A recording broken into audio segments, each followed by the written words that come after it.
or things that you saw that were good for last year that you would say that we need to maintain?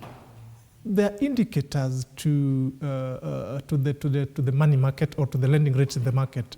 And one of the most critical indicators is what we call a CBR rate. CBR rate is the minimum rate that the central bank lends now to the commercial banks in the market. I realized over the last 1 year, that's the better part of 2024, the CBR rate was going at 12 to 13%. By February this year, it had come down to 10.75%.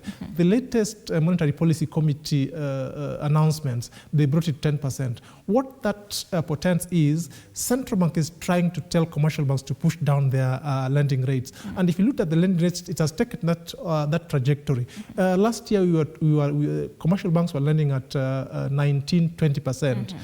Early this year, we were doing 17.95%.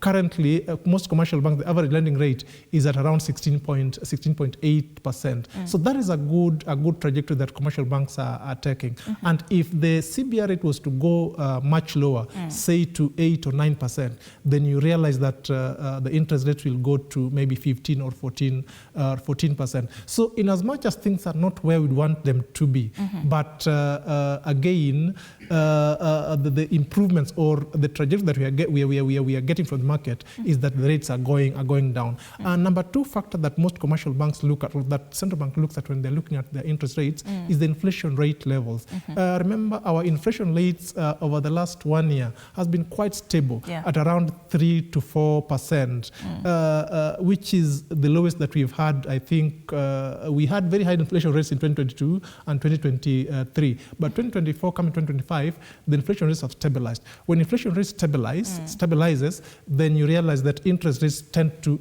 come down because now the rate of the depreciation of the currency is not as high as it used to be. So that is the other factor that has necessitated interest to come down. The third most important factor is the exchange rates. Remember, early last year, or late 2023, early 2024, our exchange rate went as high as 160 to the dollar, if you can remember. They came down to 140, and currently the average exchange rate is at 128 to the dollar, and has stayed there for quite some time. Because of that stability, also interest rates in the market are quite stabilized and are going down. I expect that maybe by the end of the year, our rate should stabilize between 15 to 16%, which is a good